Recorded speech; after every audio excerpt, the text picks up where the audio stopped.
Good afternoon. Thank you for joining us. I'm Elizabeth Gussick. I'm a 24 here at Dartmouth and the Vice President of Alexander Hamilton Society. The panel today will discuss the current state of the Russia-Ukraine war and the second anniversary of its commencement. This event is hosted by both the John Sloan Dickey Center for International Understanding and the Alexander Hamilton Society. The Dickey Center works to educate, convene, and empower students to confront the world's problems.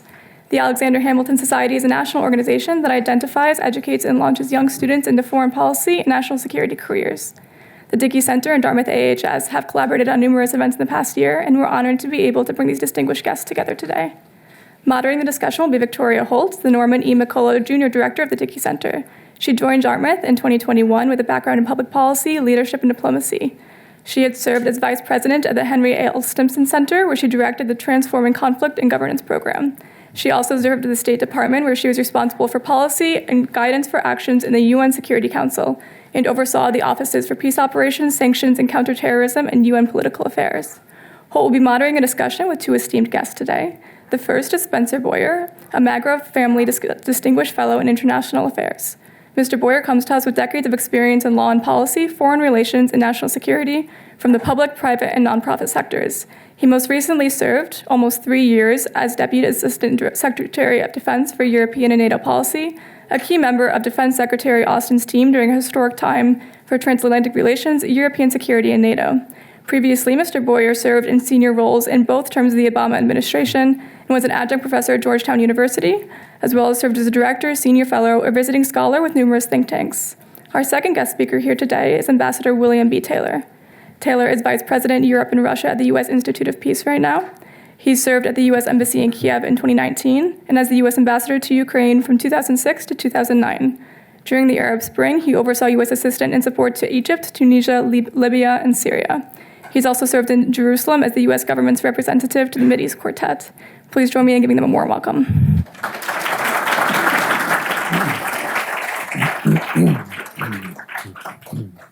Thank you, Liz. And thank you to the Alexander Hamilton Society for coming up with the great idea of inviting Ambassador Taylor here to join our fantastic colleague, Spencer Boer. We're also really aware that there's a large community of interest in this area, in the region. We have students and faculty from Ukraine, from Russia, from Europe, from all over the world. So I'm aware that tonight we'll definitely have that be part of the conversation, but it definitely will be also an American perspective given our panel today. What I'm going to briefly do is sort of set the scene. And there's been so much in the news that I'm going to briefly mention a few items, but then I'm going to ask our speakers to go back in time a little bit before the invasion, roughly 2 years ago, and give us some perspectives. So just briefly on the items in the news. If you're following what's happened in Ukraine, you know that there was a recent Russian takeover of the town of Avdiivka. I probably mispronounced that. Can you correct me? Avdiivka. Way off, thank you. And we know that involved in that was hostage taking of Ukrainian soldiers and potentially civilians. That 20% of the country is still held by Russian forces, and upwards of 40% of the population is in need of humanitarian assistance. So this is a very real, ongoing conflict with huge costs to the population and to the whole country.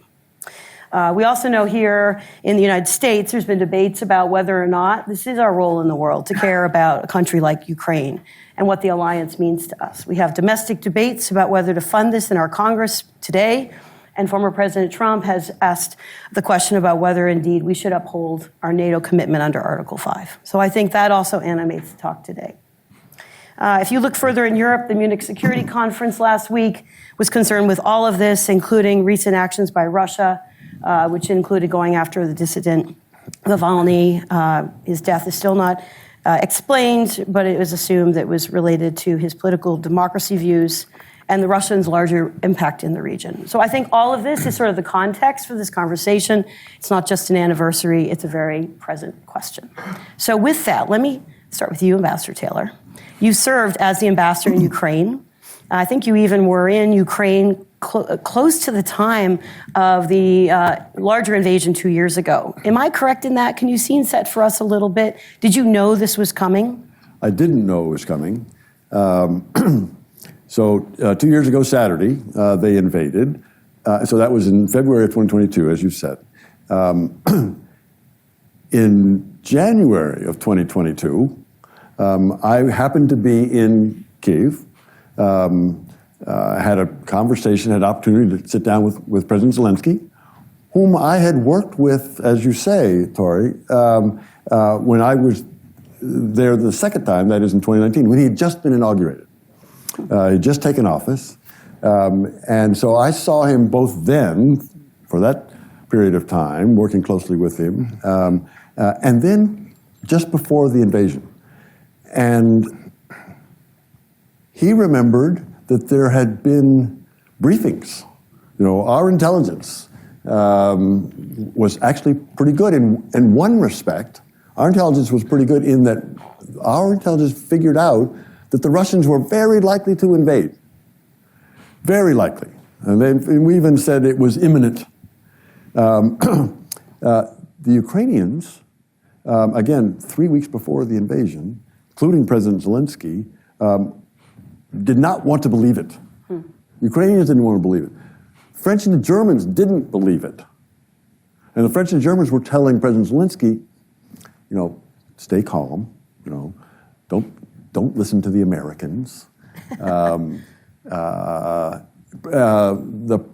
foreign minister of Russia, Foreign Minister Lavrov, was saying, don't listen to the Americans. They're just being hysterical. We're not going to invade. So, yeah, when they actually did, on the 24th of February, 2022, when they invaded, it was a shock. People knew it was coming. As I say, we got part of it right. Our intelligence, got part of it right. We didn't get right what would happen. So before you go there, I want to turn to our former Deputy Secretary of Defense, Spencer Boer. You both have had multiple careers as diplomats. You both have served either in the military or the Pentagon. You both have worked in academics. But Spencer, you've also spent some time in the intelligence community. Can you give us some perspective? It, I think, shocked a lot of people that the U.S. was revealing intelligence and making the case, Bill, that you've just pointed out about what was happening in Ukraine, and not that everybody believed it. But you may have some insights into this. Sure. Well, thank you, Tori, and it's really great to be with you here, Bill. Yes, I served in the intelligence community as the National Intelligence Officer for Europe in the National Intelligence Council, which, for those of you not familiar with the IC, is essentially the think tank of the intelligence community. It's in the Office of the Director of National Intelligence. So I was essentially the senior Europe analyst for the intelligence community for about 3 years, a little bit more. And I joined in March of 2014, right around the time of the invasion of Crimea. So obviously there was a lot going on there. Intelligence sharing, of course, was happening, information sharing, but I can say, being in the perch that I was in the fall of 2021, when things were really ramping up in terms of sharing information with our allies and partners, it was, I think, at a different scale. It was much more robust. We were leaning into it more than we had, I think, back in 2014. Again, it was happening, but I think we learned some things over those years, including the whole effort to share more broadly what we saw with regards to Russian interference in our own elections in 2016 and the public report that came out of that. So I think we learned some things.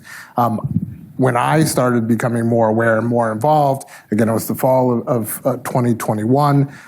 I traveled a lot with Secretary Austin, and we were in Europe at the time, and we were getting more and more, I think, urgent reports and indications and warnings, as we say, about what was going to happen. We really started leaning into sharing information with our allies and partners, starting with a smaller circle and working outwards, depending on sort of how closely we work with them on a number of these issues.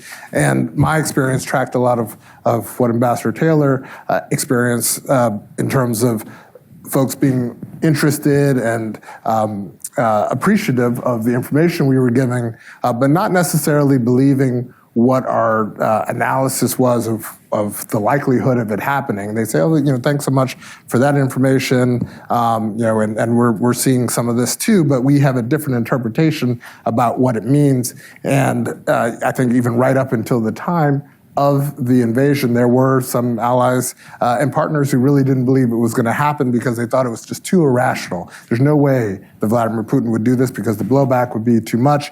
And then it happened, and months and a couple of years afterwards, having a lot of folks often privately say that was so important how you all leaned into that intelligence and helping us sort of get ready for this, even if we didn't fully believe it.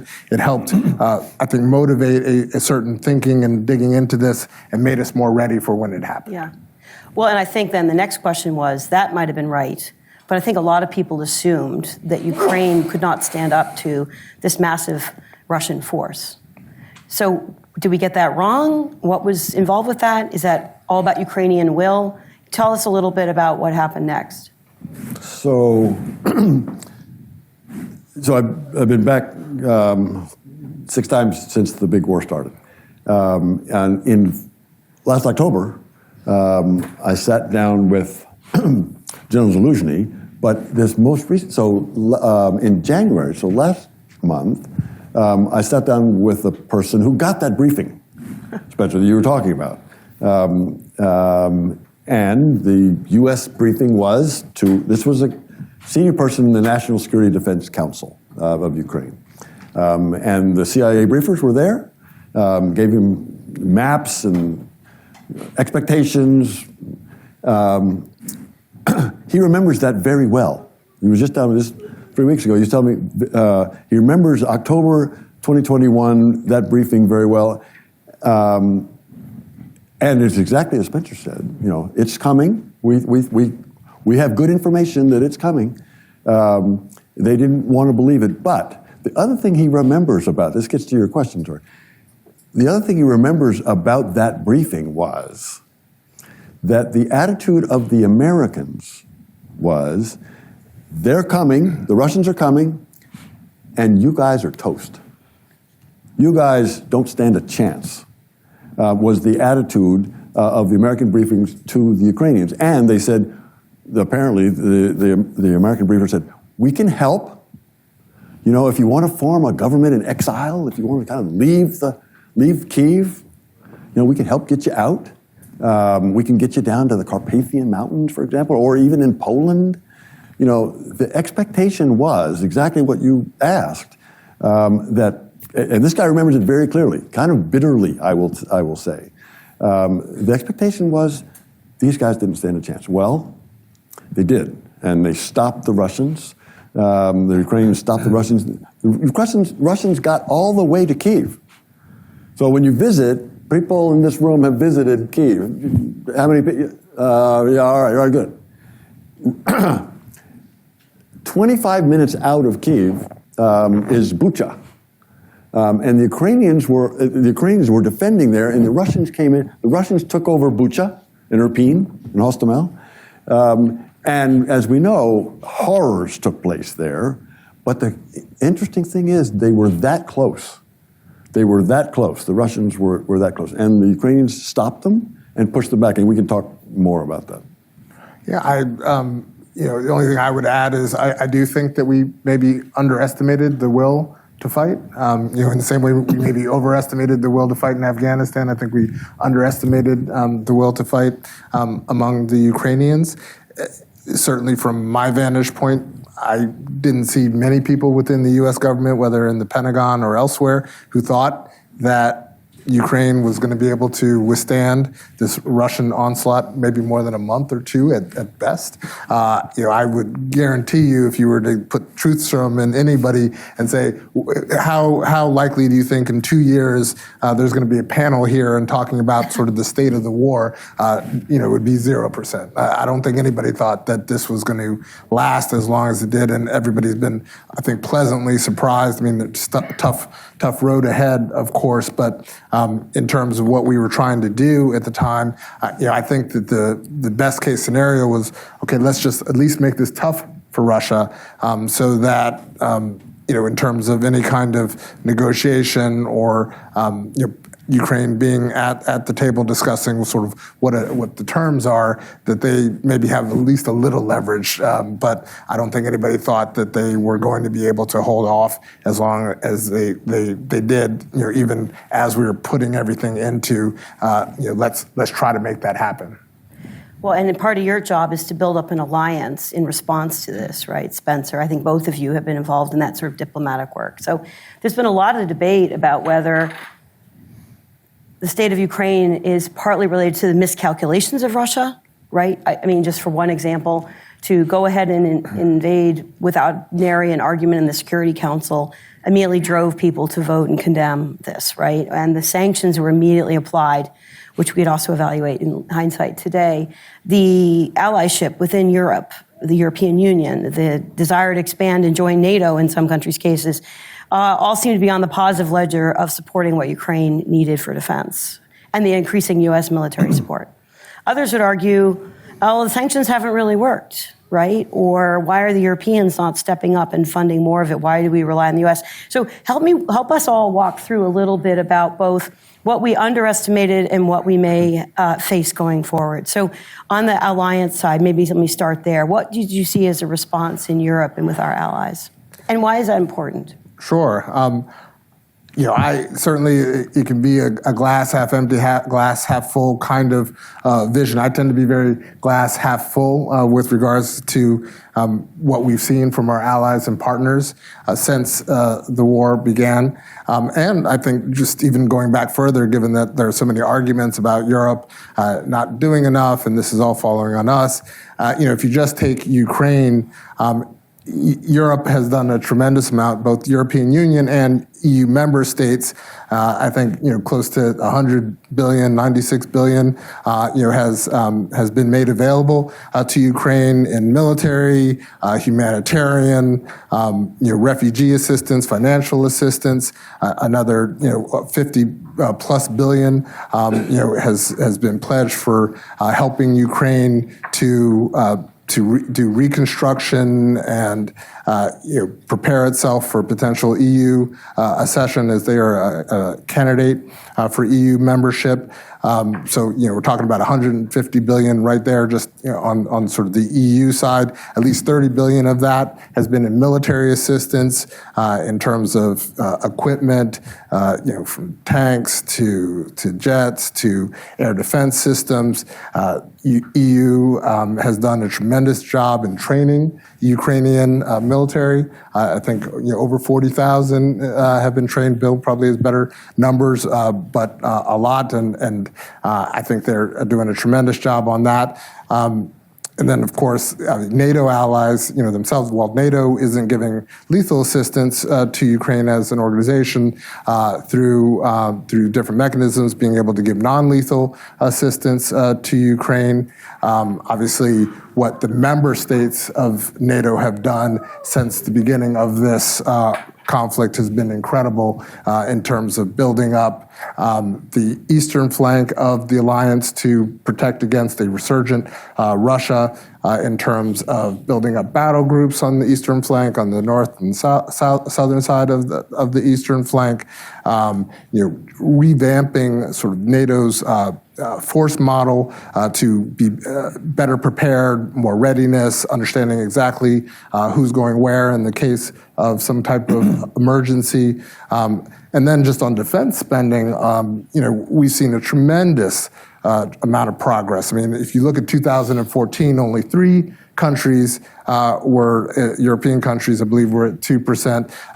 Secretary General Stoltenberg has projected that this year, 2024, we'll have about 18 making 2%. There's been about $600 billion additional money put in since 2014 into defense spending among our alliance members. In 2023, 11% increase alone, and in 2024, we're going to see, for the first time I believe since the Cold War, over 2%, if you're looking at European allies as an average, and it was around 1.4% in 2014. So I could go on. So to me, I feel like, yes, is there more to do? And can we continue to push our allies to give more? Yes, but I think the trajectory has been really good. And I think they've shown themselves to be incredibly worthy allies and partners in pushing forward on supporting Ukraine.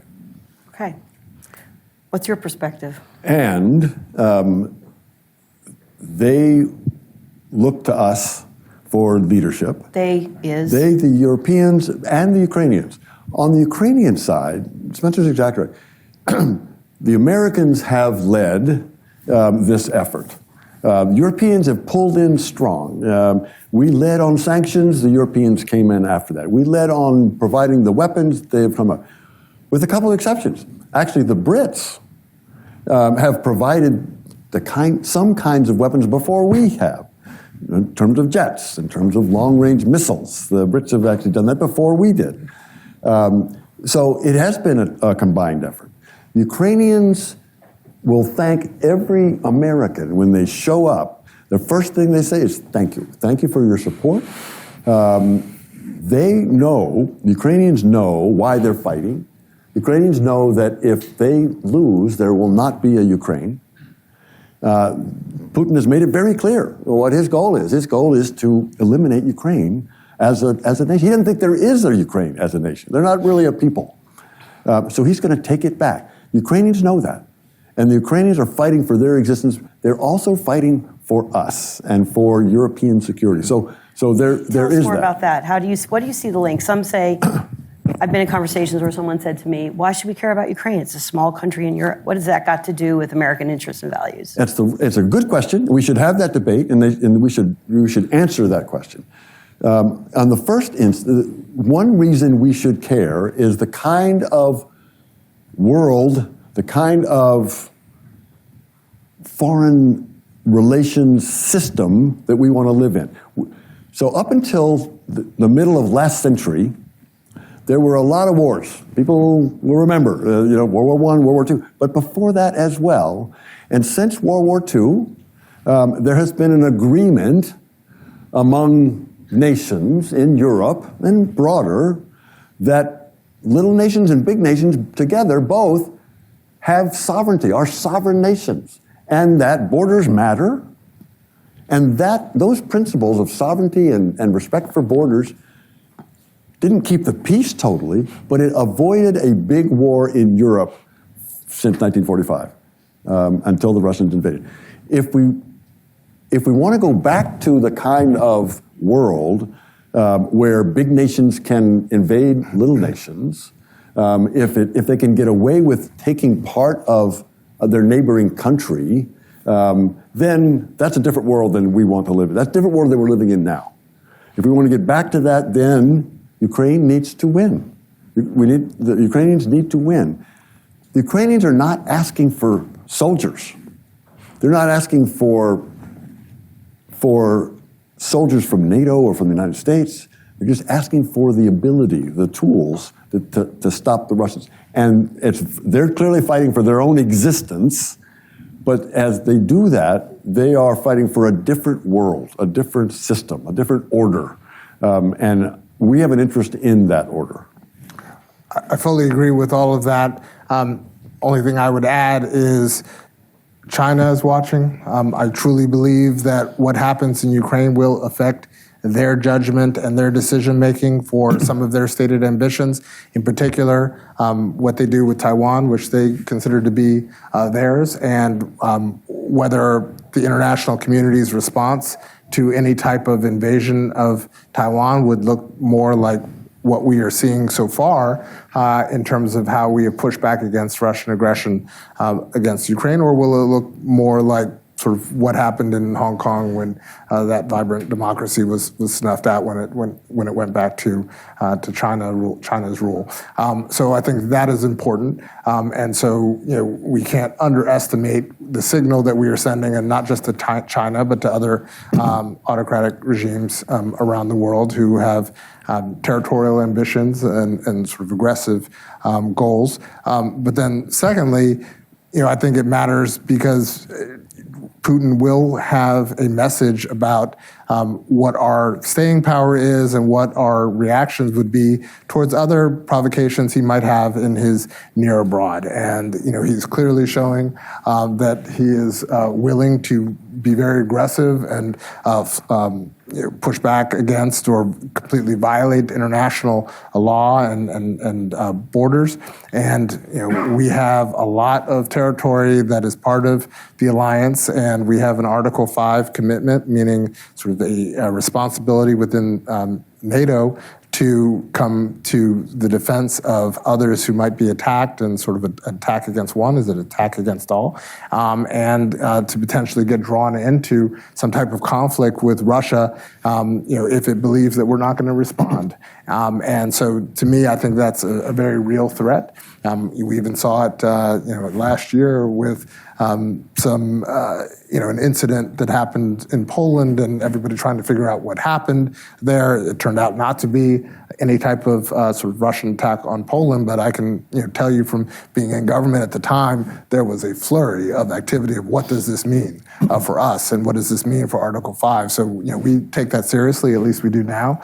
We can talk about sort of what the future might hold depending on sort of different viewpoints about the alliance, but we take it seriously. A lot of our allies do, and countries can make their own decisions about what they do with regards to an Article 5 violation, and it could easily turn into something that draws us into a conflict that we don't want with Russia. Tori, there's one other, if I can just make one other Please, point yeah. in answer to your question. Yeah. I agree with that. The Taiwanese, by the way, are among the most ardent in their support for Ukraine.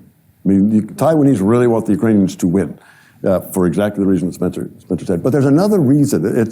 It's a moral reason that we should care about this. Putin and his troops have invaded, have occupied, have committed war crimes, have committed atrocities. I mentioned Bucha and Irpin, now known to the world for this horror that happened there, assassinations and mass graves and rapes and children being abducted back into Russia, taken from their families.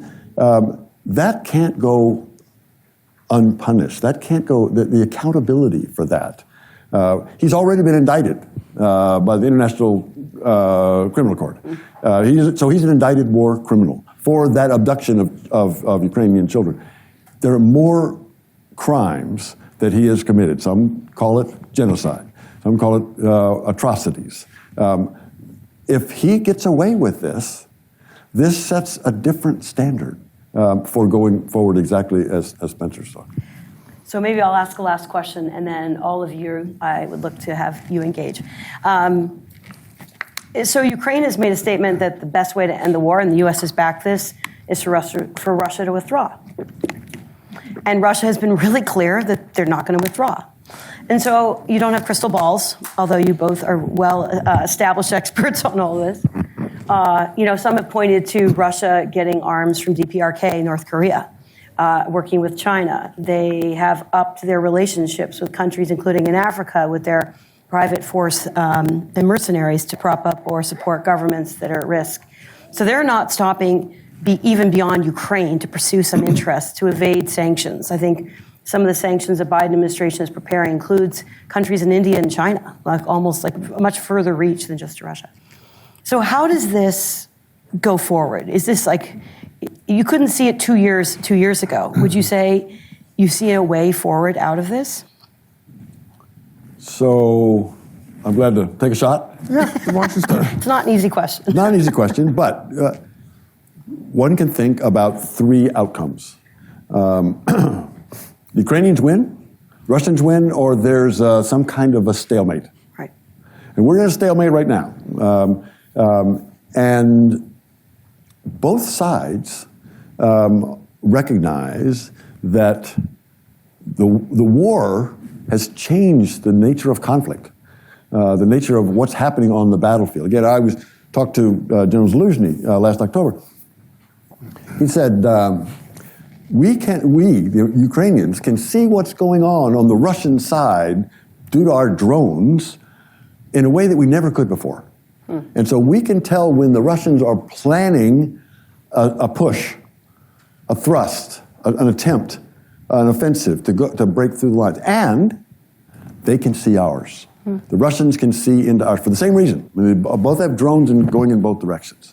So right now there is this sense that neither side can break through. So that's the kind of stalemate scenario, if you will.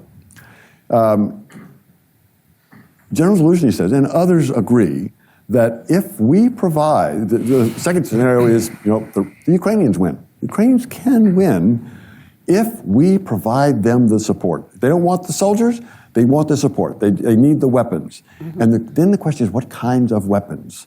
And there are weapons that we've not yet provided to the Ukrainians that would help them. He says it's technology. He says it's very high-tech things having to do with drones, having to do with unmanned vehicles that can gather intelligence, that can bring fire on tanks, very precise. And that, he says, in fact, he said like this, he said, when the Chinese invented gunpowder, I was not sure where he was going with this. He said, when Chinese invented gunpowder, it changed the nature of warfare. He said, technology is the new gunpowder. He said, that is going to make the difference. So we can help. That $61 billion that's snuck down in the House of Representatives can make a big difference on that scenario. If the Russians win, if the Russians can use their mass, they've got 140 million Russians, the Ukrainians have 35 or so million Ukrainians, they've got a lot of mass.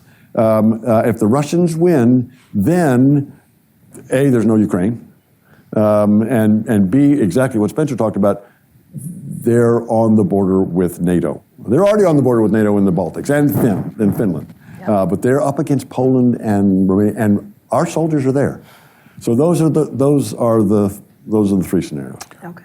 Yeah, I agree with all of that. I would just say that a lot depends on sort of your definition of winning, and there probably would need to be some movement, right? I guess on the Ukrainian side, most folks don't think that we'll get to a place where they can take back, for example, Crimea, anytime soon, and potentially sort of winning is stopping any kind of continued aggression of Russia and having them sort of end their assault on Ukraine. Maybe it is getting back more territory. At least now, I think there's not the belief that either Russia or Ukraine can achieve their stated military objectives right now, and it will need to be a political solution. And we often say Russia could end the war sort of right now, but if Ukraine stopped fighting, then Ukraine dies. So I think a lot will depend on sort of what Ukraine decides and sort of Russia decide to do, and our whole effort has really been about supporting them and having them make a choice about what they can or can't live with, right? And sort of what they want when they get to the bargaining table, and we want to put them in the best position possible sort of when that time comes. Projecting forward in terms of sort of what I see, so much depends on what we do this year, honestly, and sort of whomever wins in November, what position they take. Again, whether or not one does or doesn't, support former President Trump, what he has said in terms of he'll end this conflict on day one, which is hard to imagine anything other than cutting a deal with Vladimir Putin and saying, we're out of this, we're not going to focus on this anymore, we're going to focus on the southern border and China and so forth, and then, essentially we're out of the conflict. Or, as you had alluded to in the beginning, his statement that, hey, if other countries aren't paying their dues, and sort of his whole terminology not being correct of it being something like a country club that you're paying dues into, not understanding that. But, the message is more important about looking as though we are not there for our allies, that we're not going to at all live up to our Article 5 commitment. That sends a message. And so I am very worried about sort of what our ability is as an alliance to move forward, given what Bill had said about American leadership and how important it has been. And I saw this, for the 2 years, that I was there, since almost 2 years during the time post-invasion, of our leadership on so many things. The Ukraine Defense Contact Group, which really was created by Secretary Austin to bring together our allies and partners, over 50 countries, to come together once a month to synchronize our efforts to support Ukraine, efforts to develop these capability coalitions. I mean, so many things that we did.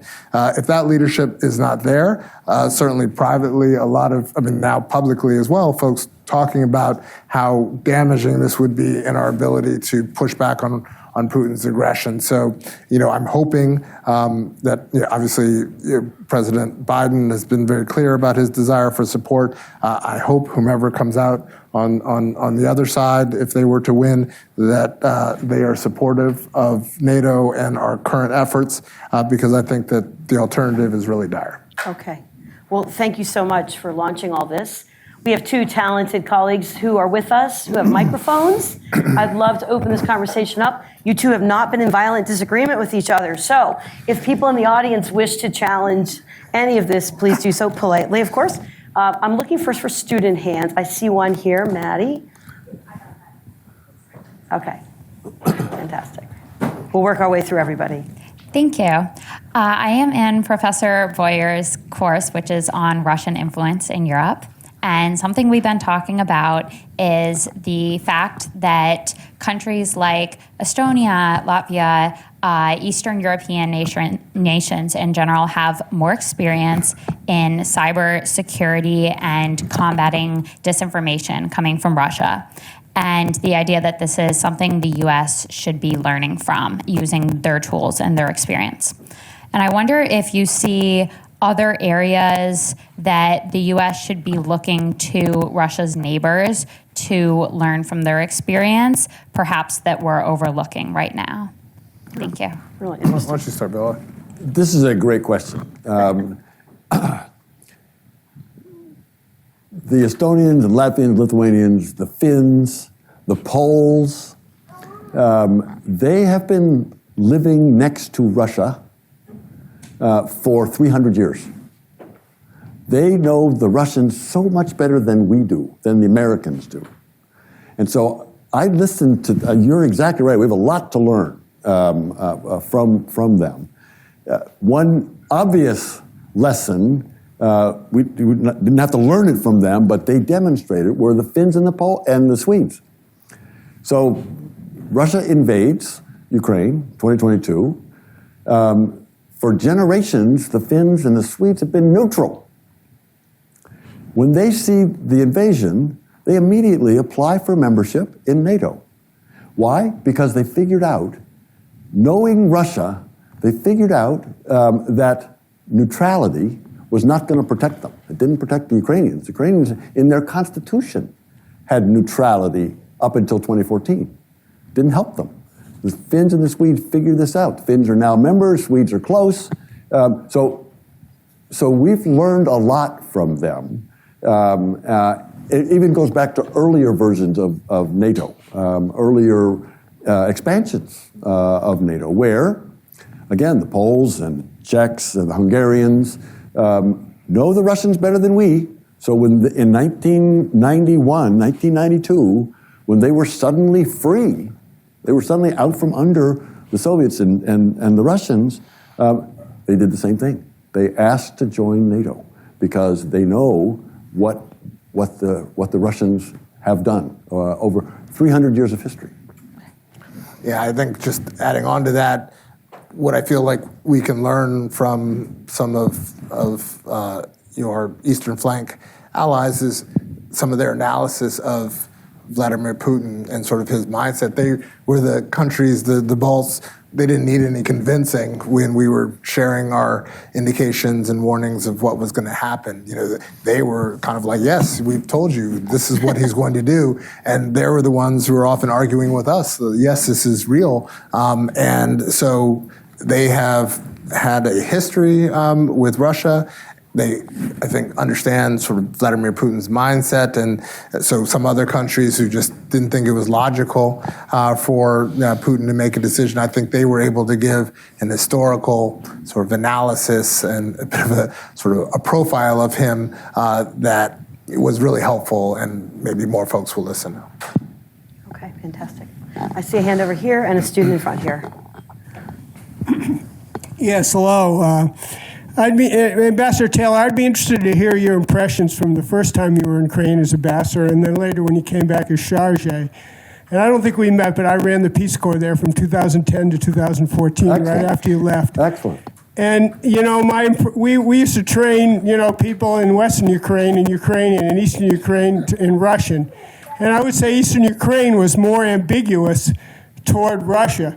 But my impression is after the Maidan Revolution and Russia took Crimea and Eastern Ukraine, that if anything, it really brought Ukraine together, that Putin had an enormous impact on bringing that country together as Ukraine. I'd be interested in your perspective on that. You are absolutely right. And the Peace Corps program in Ukraine is the world's largest now. It's the largest in the world. So you did great work there. Over 500. 500 volunteers. No, this is great. I used to visit them out in the sticks. It's a great question. So when I was there the first time, big supporter of the Peace Corps then as well, 2006, 2009, it was before the Russians invaded in 2014.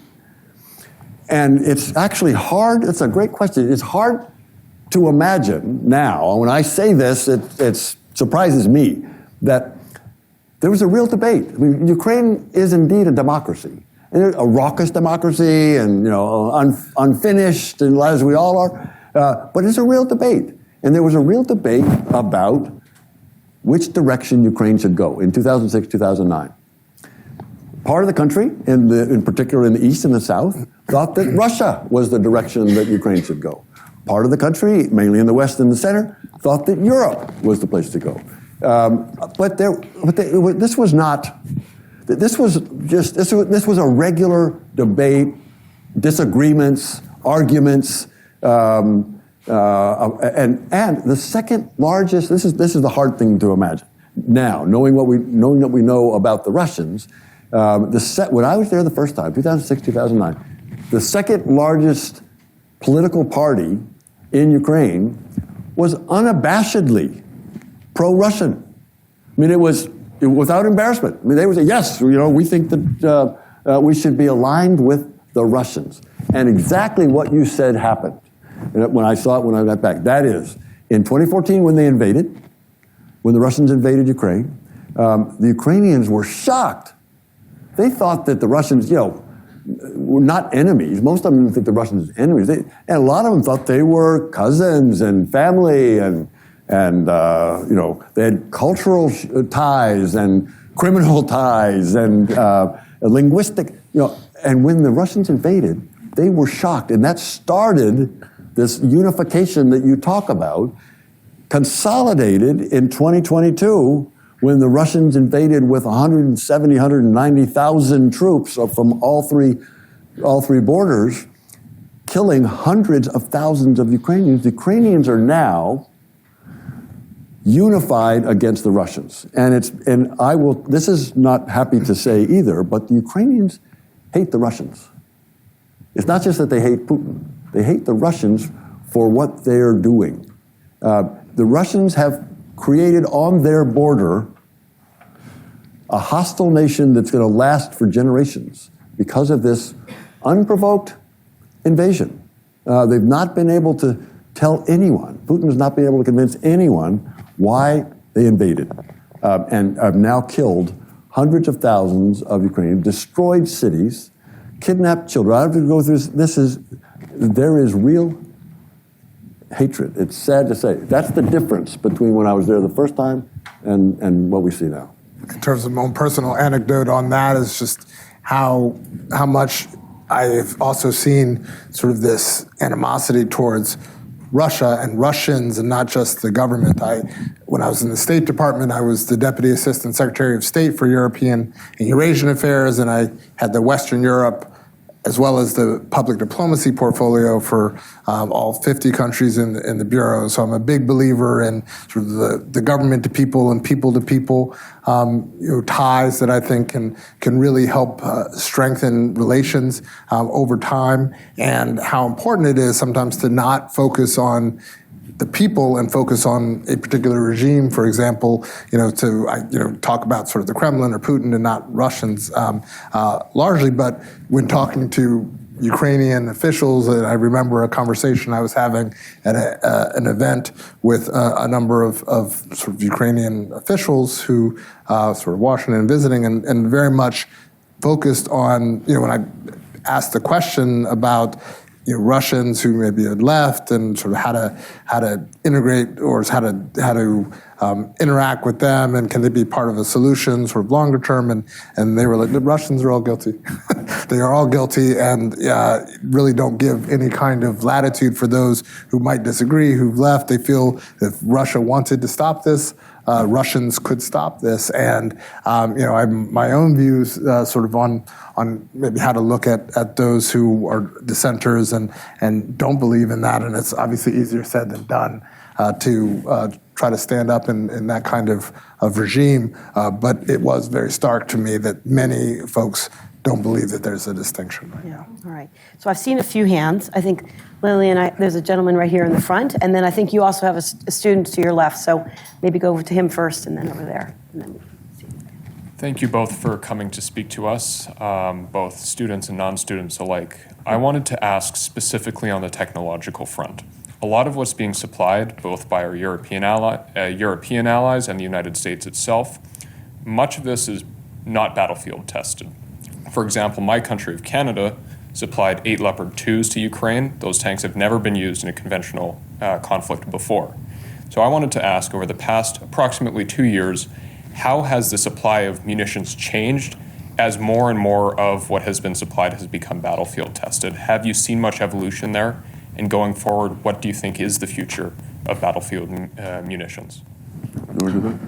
Yeah, I mean, the thing that I have seen change the most from the beginning of the conflict till now is that in the beginning, among allies and partners, a lot of countries were giving a lot of their older equipment, a lot of Soviet-era equipment, certainly from Eastern European allies, things that were available, that they wanted to get rid of, and that Ukrainians were able to use immediately. I think one of the things that people don't recognize when they're like, oh, why don't we send them all of the sort of the top of the line, latest equipment and airplanes, helicopters, whatever it might be, it often takes training. It always takes training, and it takes maintenance and sustainment and other things that can be hard to do, can take a long time. Getting folks trained up on, an F-35 can take a long time, and there are systems that Ukrainians were able to use right away, both in terms of sort of land capabilities, but other kinds of capabilities for air defense, et cetera, that were important to get to them right away. Now efforts are going into getting them trained up on more sophisticated equipment, getting Ukraine more interoperable with NATO for the longer term, and that's all great, and that's kind of done simultaneously with things that they're able to use right away. I got to meet a number of Ukrainians when I was in Grafenwehr with Secretary of Defense Austin, and these guys were getting trained up on some more modern tanks, and it was great, but they were away from the battlefield for months to do this, and then they were going to go back. So I think that that's sometimes something that people don't understand. I think the other thing that they might not understand is that the supply chains and getting things ramped up, it takes a while. There was a real lag post-COVID in terms of supply chains, and all of our countries have been sort of trying to ramp that up and get our industrial bases to be producing the equipment that Ukraine needs, and as well as that we all need ourselves. And industry is working hard on that. There's a whole effort within the alliance to strengthen that. But it's not something that's instantaneous. And so, it's a process. I think countries are doing the best they can. Can we do better? Yes. But it's not just a simple question of like, okay, let's give them all of our latest, F-16s, F-35s, and so forth, and they can hop in and use it right away. Yeah, I agree. Just real quick on, because it's a great question. There has been an evolution. I mean, in the beginning, we were reluctant to even provide them the shoulder-fired anti-tank weapons, these javelins. It took a long time for 2 administrations to finally agree to do that. And even then, they had to keep them in the rear. They were not deployed to the front. But then they went up, and then the artillery came. This HIMARS came, and then, as Spencer says, the tanks. Preceded by the Brits again. The Brits led us on that. And then the F-16s, and then finally these long-range missiles called ATACMS, Army Tactical Missile System, ATACMS. We've given, but not the longest range version of that. Why? Why is this evolution? There is an evolution, and we've kind of gone up the ladder. Why did it take so long? Why was it slow? A lot of different things. One is bureaucratics, and hard decisions take longer, but there was also a concern that if we gave the Ukrainians this weapon system, maybe the Russians would really be angry, and we didn't want to really provoke them. But it turns out that we gave them that system, and nothing happened. The Ukrainians did it well, used it well, and then we went up and went up. So this concern about escalation has gone down.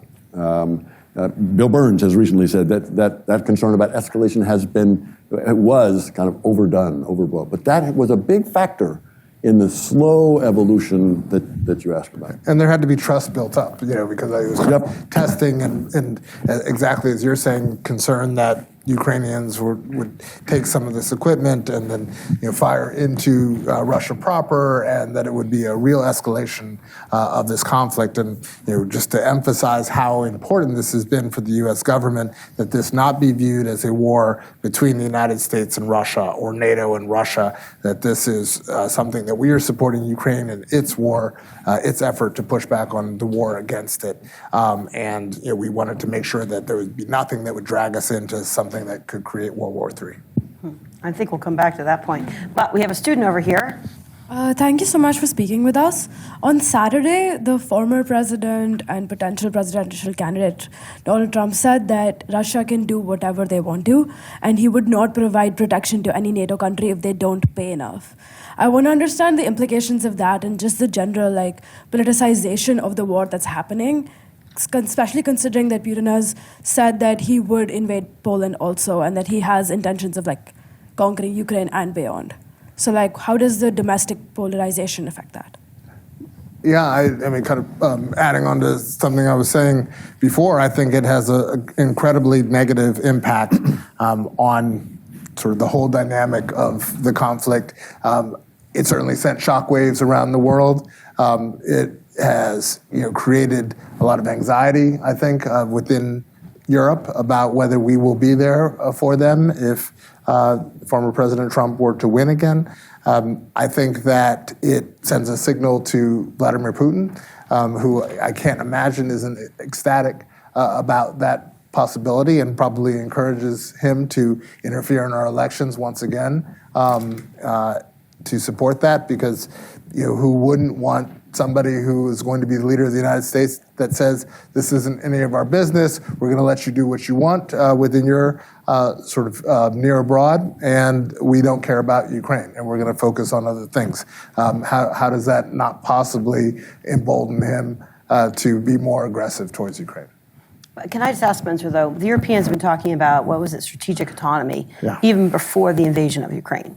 And presidents going back for generations have complained. I think NPR today quoted Truman as being grumpy that the Europeans weren't spending enough compared to the United States. So could this actually just be a dynamic to push the envelope, or do you think from what you know from Europe, Bill, I'd include you in this, that it really truly sent shockwaves through Europe? Let Bill jump in, but I think it truly sent shockwaves. I mean, it's not just obviously former President Trump who has been pushing for increased defense spending among allies. That has been going on for decades in the United States, and as I had said before, there has been tremendous progress on this, over the last 10 years in particular. But over time, we've seen a really positive trajectory, and so this idea that somehow you need to signal that we aren't going to defend our allies if there were an Article 5 situation, and encouraging a country that has invaded a neighboring country to go ahead and do what it wants within Europe, like that is a big departure from the idea of encouraging, an ally to move from 1.5% of GDP on defense spending to 2%. It's just, I think, night and day. Bill, do you agree? I agree.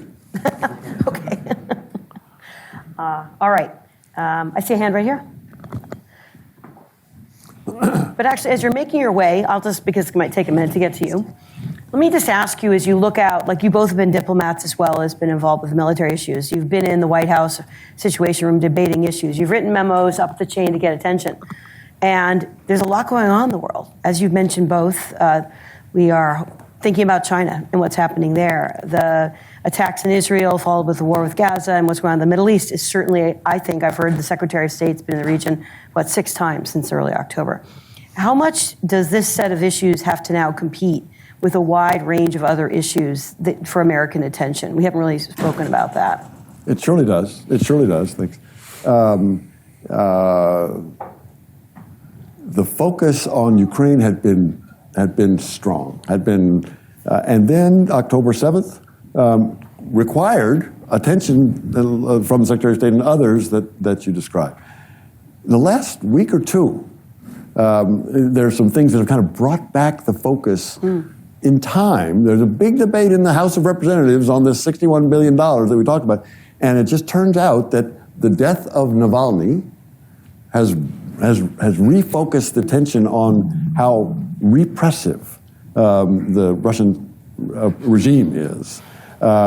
This possibility that the Russians are putting a nuclear weapon or a nuclear reactor to power a weapon in space has gotten attention. The question of what the Russian intentions are, the assassination of a Russian pilot who defected to Ukraine in Spain, all of these things have reminded the House of Representatives, the American people, all of us, that there's a real problem here. There's a real problem here, and the Ukrainians are facing that problem, and they're, in some sense, really defending us from that problem. And if we want them to win, we need to provide that support. Long time. Yeah, I've seen some analysts who said that if Russia thinks that they're going to lose, that they would use nuclear weapons. It seems to me that even if they did that, they would lose China, they would lose everybody else. What's your feeling? Is there any chance that they would use tactical nuclear weapons if they were backed into a corner? So I will go. You probably have thoughts on this. Please, go ahead first. So is there any chance? You can't say that the chances are zero. I wish we could. They have tactical nuclear weapons, so you can't say it's zero. However, all of the talk, and there was a lot of talk, in particular in the first year, coming some from Putin and some from this guy Medvedev, who was the president for a while and now he's the deputy of the National Security Council, that says, don't forget, we have nuclear weapons, and we just might use them. That talk has really declined over the past 6-8 months. From the Russians in particular? From Russians in particular. And a couple things happened that make me think that the chances are low. in answer to your question. Not zero, but low.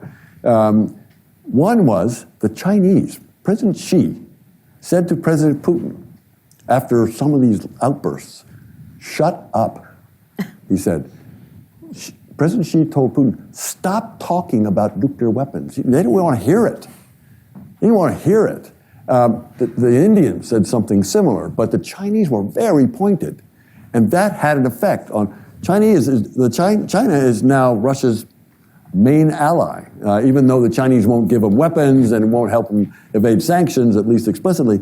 So the Russians need the Chinese, and when Xi tells Putin, "Shut up," about this nuclear, that I think that had a big effect. But the second thing that makes my answer to your question low, probability is low, is Jake Sullivan, our national security advisor, a year ago, when this debate came up, or when this flurry of threats came up, he said that the Russians should know that if they use what you said, the tactical nuclear weapons, small nuclear weapons, in Ukraine, that there would be catastrophic consequences, Jake Sullivan said.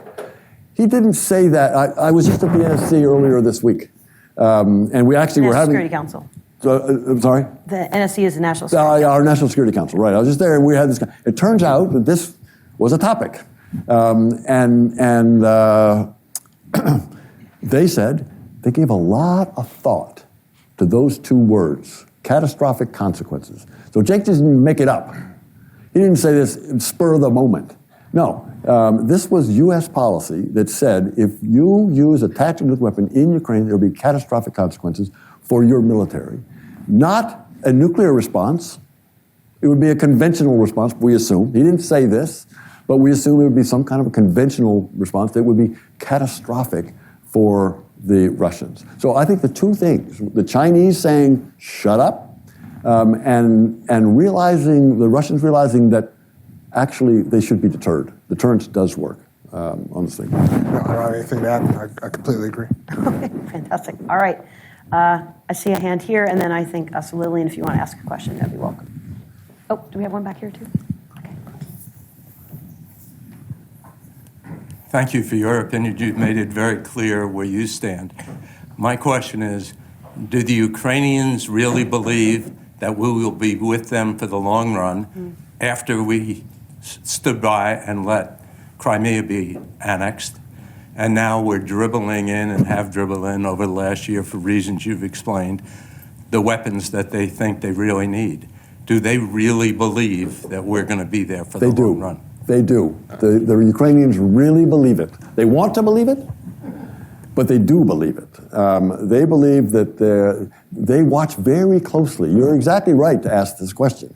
The Ukrainians watch very closely the comments by people in our House of Representatives. I mean, I get questions from some of my Ukrainian friends, and they say, "What did the speaker mean when he said this?" Or they will say, "How is the Speaker of the House going to get a vote on this $61 billion package?" The Ukrainians are very focused on this. They do believe, because we've been there. You're right about going slowly, and I mentioned in answer to here that there was this, kind of evolution going up the ladder, finally getting to where we are right now in terms of the weapon systems. Should have come earlier. In my view, you asked my view. My view should have come earlier. They'd have been in a better position than they are right now. But they see that commitment is there, and it's existential for them, and they understand that we recognize that issue, that problem.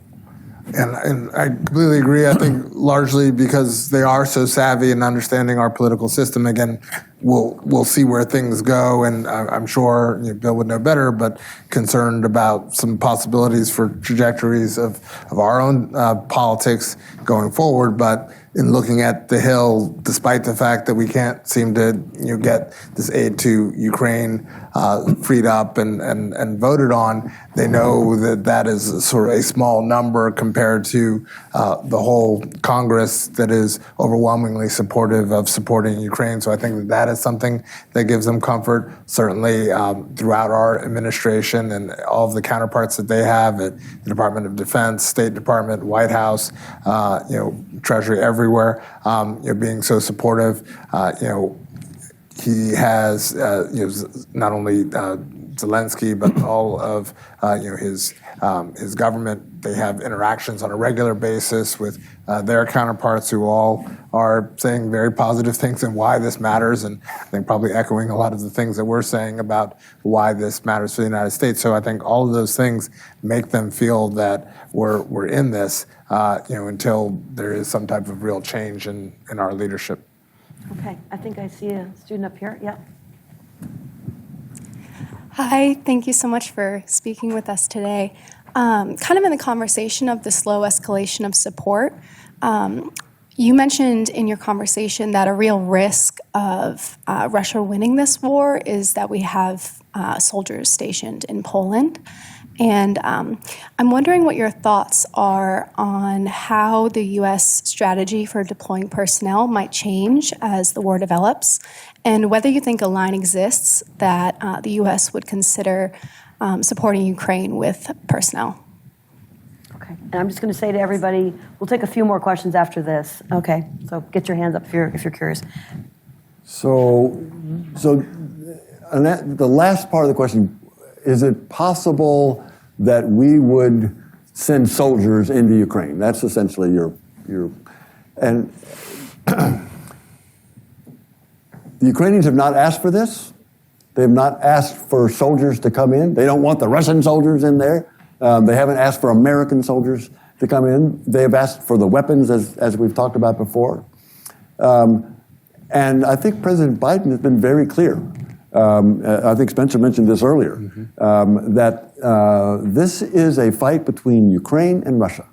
The Russians would like us to believe that they're really fighting NATO or they're really fighting the Americans. And of course, it's the Russians who have invaded Ukraine. The Ukrainians are defending themselves. We're supporting them. So I think the chances are very low that we would provide soldiers. I can't see circumstances where we would provide soldiers.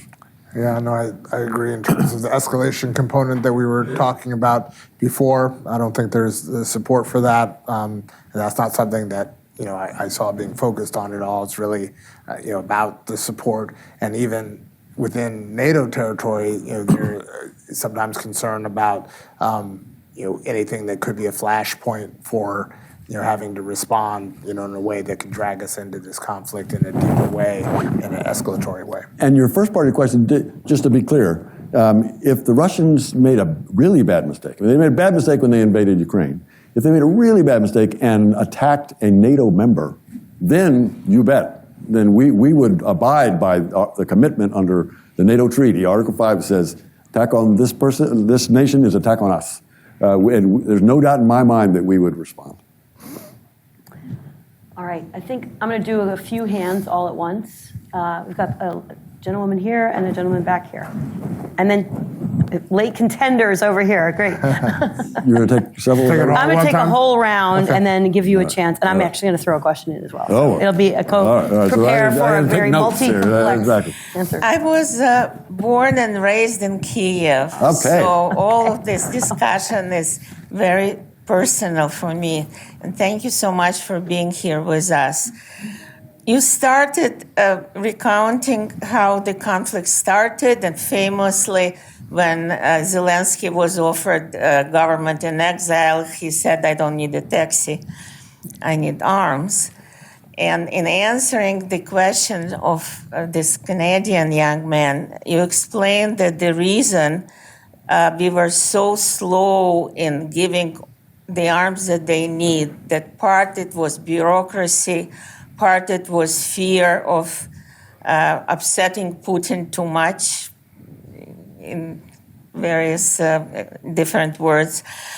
So now looking back, after 2 years of this massacre, when according to some sources, over 500,000 Ukrainians dead, and American public getting a little fatigue of that war that initially was much more enthusiastically pro-Ukrainian. Right now, both our legislators and American public are, and it's turned into, God forbid, like a frozen conflict. So looking back, was that a horrible mistake to afraid to upset Putin too much and not to give Ukrainians all the arms they needed, and the war would have been over by now? All right, well, thank you very much. I think I also saw a gentleman back here. Okay. Maddie. I'd be interested in hearing a little bit more about what you think the military capabilities of Russia are going forward, given the loss of manpower and how much support they continue to have in their country. So, if you could tell us. Fantastic, thank you. And I think we have two folks over here. Do you think we'll reach a point at which conditioning support to Ukraine on them going to the negotiating table will become the best way to end the conflict? Yeah, I just wanted to ask a question about Ukrainian troops' morale. I think there was an expectation that there would be significant gains from the Ukrainian counteroffensive last year. There's been a shakeup at the top of Ukrainian military leadership. That will to fight that you say we underestimated so early in the conflict, is it starting to crack yet? Do we have a reliable way to keep a beat on that? All right, and then I promised to add one more to the mix, which is, earlier today, Ambassador, you were speaking with a group of students, and you pointed out that territorial integrity, sovereignty, were principles coming out of World War II that we really wanted to keep, and that in some senses this is a fight about putting that back on the bottle, that we should not allow, as you have said earlier, a large country to invade a small one. But aren't there countries in the world for which this is actually fantastic? They don't want to go back to that world, which they will call Western domination. And a rules-based order to us is something that was imposed on them by a set of values that came out of the victors of World War II, but basically was for us. And from that, they base their criticism on what they will even say is American hypocrisy. It depends on which way you're looking out the window. So I personally agree with you. I'd like to put that back because I think it's pretty important, but I do think that's a conversation that's worth having. So I welcome either of you also on that issue. So that's 5. You do not all have to answer all of them, but thank you. Those are fantastic questions. But Spencer, why don't we start with you? Yeah, I'll just take a couple of them. More of them are probably in Bill's lane. In terms of just military capabilities of Russia going forward, it is, I think, believe that certainly their ground forces, their capabilities there, some also on the maritime side, have been damaged significantly, less on their air capabilities. But, in terms of the number of folks who've been killed or injured in the hundreds of thousands, very poor morale, needing to dip into prison populations and others to get enough folks to fight, and their morale is very low. But I think that there is a sense that Russian capabilities, if left to their own devices and the war stopped and they weren't prevented from recapitalizing, they could, within maybe 5 or 6 years, be back to where they were at the start of this war. And again, that worries folks of what they might do, if there is some type of pause, but no brakes on some of their territorial ambitions. In terms of negotiating table, as I was mentioning before, I personally think that is really the only possibility for coming to an end, that they will have to come up with a political settlement at the end that'll be very hard to meet any of whether Ukrainians' military objectives or Russian military objectives at the present course. Things could change, but it'll be really tough. So I do think that there will need to be a political solution, and that Ukraine will have to make decisions about, if obviously Russia decides that it wants to stop fighting, what it can or can't live with, and that will be up to them to decide. And the U.S. has been very clear, and I think most of our European allies have been very clear that we will support Ukraine in whatever it decides, is an end game for it. Excellent, thank you.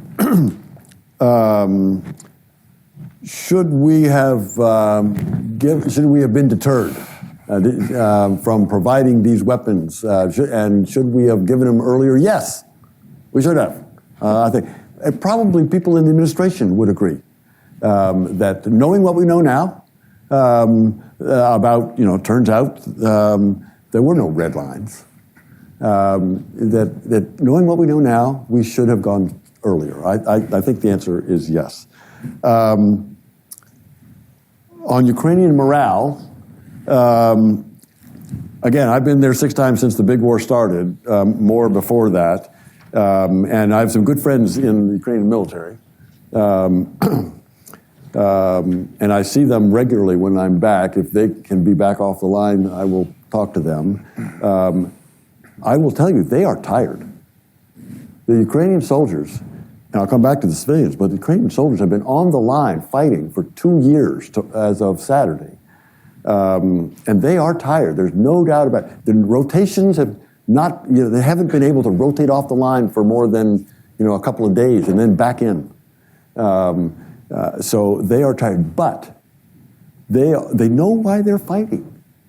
They know that if they lose, if they stop fighting, they lose their country, they lose their community, they lose their family, they lose their nation. So they're just grimly determined to keep up. It's not just the soldiers. The Ukrainian people as well, for the same reasons, are still determined. Now, it is true, it's 2 years on. They're tired. A year and a half ago, if you asked Ukrainians any indication that you want to negotiate, no. 92% said no. Now you're starting to see a little bit of change in that among the population. If it was 8% then, it may be 16% now. So it's still a small number of 16% of the Ukrainians who say they're willing to negotiate to try to stop this war, but that's still a small portion, and the majority, this big majority of Ukrainians are determined to maintain this fight for now. On the let me just do on the same thing on the forced to negotiate. So the question was, should we say that we'll cut off assistance or reduce the military assistance unless they negotiate? I see no sign of that. First of all, the Russians are not ready to negotiate. The Russians, they say, look, we'll negotiate if the Ukrainians fold, surrender. They'll negotiate. The Ukrainians just have to give up. Ukrainians are not willing to do that for the reasons that I just said. The second thing, the Ukrainians said, look, actually, we have a list of demands. They have a 10-point peace formula, which they've been pushing in international meetings, 4 of them. They started off in Europe, and then they had one in Saudi Arabia, and they had another one in Malta, and they had one in Davos. Switzerland, I think, right? And so they're saying, we've got a 10-point plan. We've got some negotiation, but part of it is the Russians have to get out of our country. So you don't have much room for negotiation there on this thing. And so I don't see us pushing them to do that. Exactly what Spencer said. They'll decide, and the Ukrainians may well decide. They may come to a point where they say, actually, we're going to have to talk. They're not there now. Is the main message. On the international order, the question for those nations, and there are some out there who don't like the international order that kept the peace since World War II. There's some nations that, for the reasons that you said, Tori, but the question for those nations, all nations, is: do you want to live in a world where your big, well-armed neighbor can invade you and take part of your territory and get away with it, and that's accepted? Or do you want to live in a world where that behavior is unacceptable and backed by the international community? I don't think that's a hard decision. I mean, even people who don't like the specifics of the international order, the liberal rules-based international order that we talk about, I don't think they want to live in a world that big nations, big armed nations invade their smaller neighbors. Okay. Well, one of the pleasures of working around diplomacy is you get to work with people like the speakers today. You can tell from their thoughtfulness, they're open to ideas, they think about American interests and values, and it's really a challenging job. But I'm grateful you both could join us today. Please join me in thanking them for this fantastic conversation. Thank you. Nice job.